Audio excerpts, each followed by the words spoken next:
Hi, my name is Bella. I'm 21 years old, and when I was 16, I was sexually abused by a spiritual leader in my church. And because of Jesus, he has healed me, and part of that healing has come through the mentorship of Sylvia with Live Caldwell.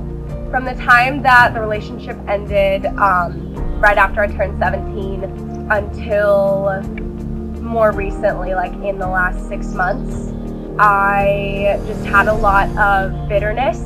There was a huge fear of abandonment because this guy cheated on me and then just disappeared off the face of the earth. And I felt a lot of fear about intimacy with my husband. I have been married for just over a year, and the beginning of learning how to have godly intimacy with my husband was really scary for me. I had a feeling of needing to perform and a fear that if I couldn't perform well enough that he would just decide to leave me too. So there was a lot of bitterness at the man who caused that pain. Just not a lot of trust. I constantly felt like I wasn't good enough. I had a lot of self-hatred that I wallowed in, and just a lot of lies that I believed about myself and thoughts about my identity that did not agree with God's identity for me. After I got married, my sister connected me with Sylvia, and it was so cool. She just agreed to meet up with a complete stranger and just watch the sunset on the beach and just create an environment of transparency and vulnerability, just like a safe place to share and a safe place to heal. What I was really impacted from that experience was that, she met up with me and she was feel free to share whatever you're comfortable with, but I'll go first. So there was this attitude of whatever you've done, I've done worse, and there's no judgment here.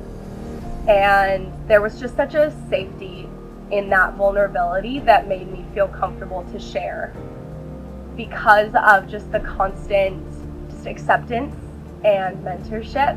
The things that I was too ashamed to say out loud before are things that I've been set free from. I was so ashamed of the sin that I had lived in that for 4 years, I didn't say a word about it.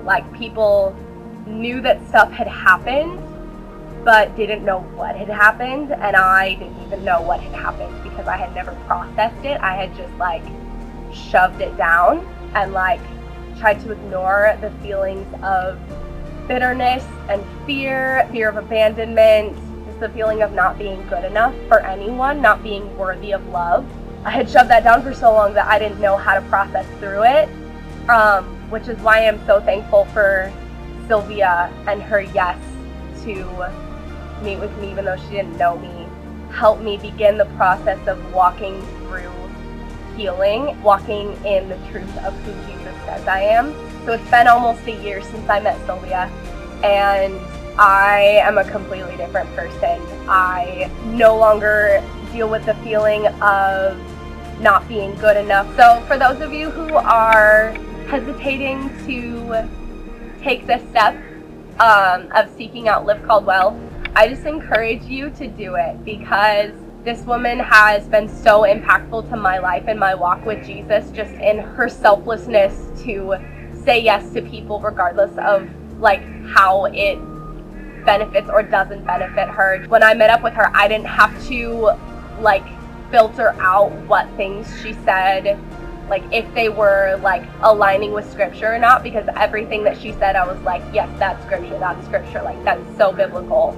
And there was such a peace of knowing that every piece of advice that she was giving me was so biblically founded and was such a reflection of God's heart and his love for me, and literally has just been the safest place for me to be vulnerable and to be really, really honest about my experiences and my feelings. I've been able to be set free from so much bondage and so much lies, because she listens without judgment. She listens without an agenda.